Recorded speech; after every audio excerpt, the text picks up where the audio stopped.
Donc bonjour, Morgane Bouchet, je m'occupe de le département innovation au sein de la direction des contenus du groupe Orange j'ai une activité en ce moment qui est concentrée sur la réalité virtuelle et ce depuis 18 mois. Et qu'est-ce que vous présentez pendant ce MIP TV? Alors à ce MIP TV, on est venu montrer nos premiers prototypes et expériences autour d'OCS en réalité virtuelle. Alors on est sur un sujet qui est extrêmement naissant, qu'on voit apparaître depuis maintenant 2 ans, on s'est lancé dans une expérience qui permet aux abonnés OCS de découvrir les catalogues, le contenu OCS dans une expérience immersive qui se traduit par un salon virtuel que l'on a travaillé avec des équipes design du groupe pour faire en sorte de mettre dans un confort d'expérience nos consommateurs, à la fois cosy mais qui fasse aussi un petit peu rêver sans être ostentatoire, pour accéder à toute la richesse du catalogue OCS dans un monde immersif qui nous permet du coup d'être complètement immergé et coupé de tout le bruit ambiant qui peut parfois nous gêner lorsqu'on consomme une série ou un film sur une tablette ou à la télévision. Et donc on est vraiment au plus proche de l'histoire. Et quelle est l'expérience d'utilisateur?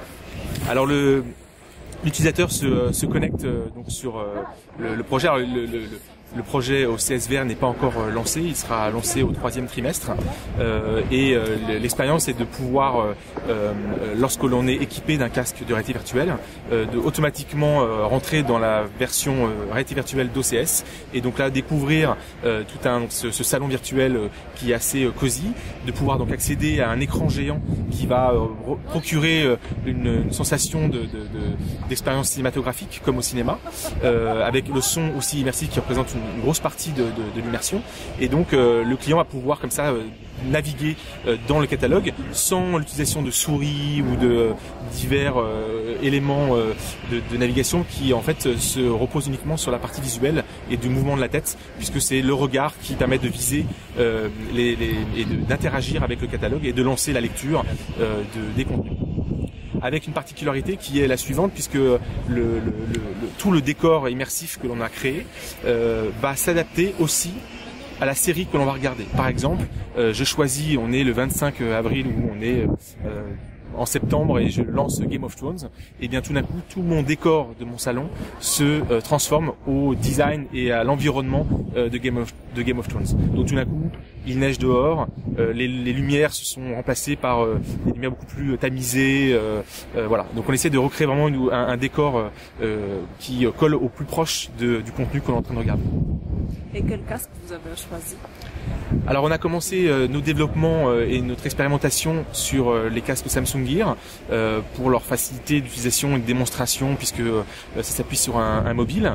On est forcément nous chez Orange très proche de cet univers du mobile, donc c'était pour nous assez naturel.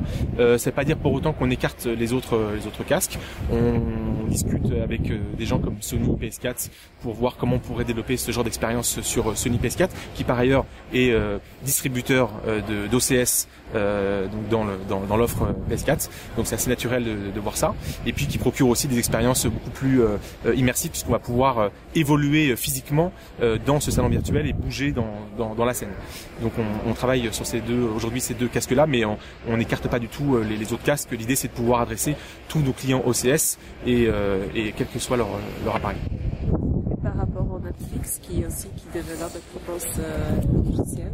Alors c'est plutôt rassurant de voir qu'en effet des gens comme Netflix ou Hulu ont lancé quasiment au même moment que nous, on a commencé nos développements, ces expériences de réalité virtuelle. Ça montre bien qu'il y a quand même peut-être un usage, en tout cas pendant les quelques mois, années à venir, sur une expérience 2D dans un environnement 3D qui, on le sait, n'est pas une fin en soi si on parle de réalité virtuelle, puisqu'il s'agit bien à terme de pouvoir vivre des expériences de storytelling dans un environnement complètement virtuel et immersif. Mais voilà, donc c'est plutôt rassurant de se dire qu'il y a des cas d'usage qui vont peut-être émerger demain, dans les transports par exemple, dans le train, dans l'avion, pour être coupé du bruit ambiant notamment, pour être vraiment immergé dans son histoire. Et la date de lancement de cette application? Alors aujourd'hui, on vise un lancement pour le 3e trimestre 2016 pour tous les abonnés d'OCS. Et en parallèle, on travaille avec sur d'autres types de prototypes autour de la réalité virtuelle.